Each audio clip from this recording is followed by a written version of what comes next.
Breaking news చూస్తున్నాం. హైదరాబాద్ గచ్చిబౌలిలో భారీ ప్రమాదం జరిగింది. అంజయ్నగర్లో ఉన్న 7 అంతస్తుల భవనం ఒక్కసారిగా కుప్పకూలింది. ఈ ఘటనలో శిథిలాల కింద చిక్కుకొని 2 మృతి చెందారు. నాలాను ఆనుకొని కేవలం 50 గజాల స్థలంలోనే భవనాన్ని నిర్మిస్తున్నారు. భవనం ఒక్కసారిగా కుప్పకూలి పక్కనే ఉన్న అపార్ట్మెంట్పై శిథిలాలు పడిపోయాయి. స్థానికులు భయంతో పరుగులు తీశారు. కూలిన భవనం పక్కనే హాస్టల్ కూడా ఉండడంతో స్థానికుల్లో మరింత ఆందోళన నెలకొంది.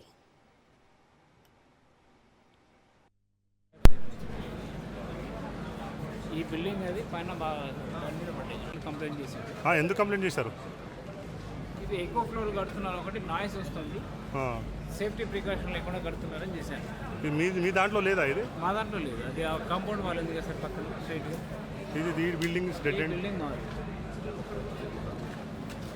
పైన కంటిన్యూషన్ ఉంది కదా, కంటిన్యూషన్ మొత్తం పైన మొత్తం. ఇదే అంశానికి సంబంధించి మరిన్ని అప్డేట్స్ మా ప్రతినిధి ప్రవీణ్ అందిస్తారు. ప్రవీణ్, గచ్చిబౌలిలో అంజయ్నగర్లో ఉన్న 7 అంతస్తుల భవనం ఒక్కసారిగా కుప్పకూలినట్లుగా తెలుస్తోంది. డీటెయిల్స్ ఏంటి?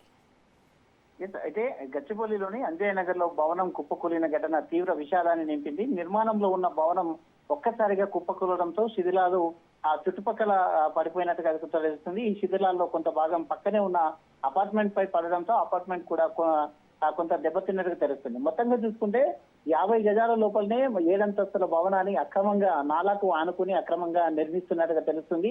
హాస్టల్ కొరకు ఈ భవనాన్ని నిర్మిస్తున్నట్టుగా కూడా అదే సమాచారం అయితే వస్తుంది. ఎలాంటి పర్మిషన్ కూడా తీసుకోకుండా ఈ అక్రమంగా భవనాన్ని నిర్మించినట్టుగా కూడా తెలుస్తుంది. ఈ ప్రమాదంలో శిథిలాల కింద చిక్కుకుని 2 వ్యక్తులు మృతి చెందినట్టుగా కూడా సమాచారం వస్తుంది. అయితే వెంటనే ఘటనా స్థలానికి హుటాహుటిన హైదరాబాద్ సిబ్బంది, పోలీసులు, రెస్క్యూ టీం అక్కడికి చేరుకుని సహాయక చర్యలు చేపట్టారు.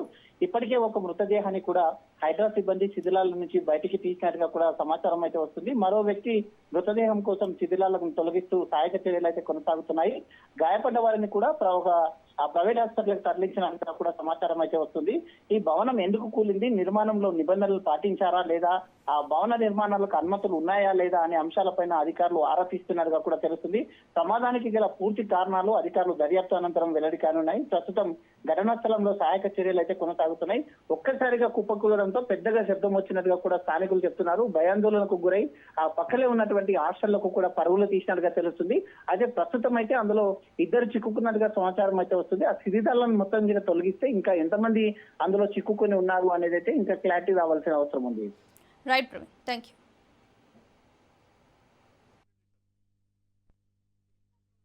ఒకటి నాయిస్ వస్తుంది.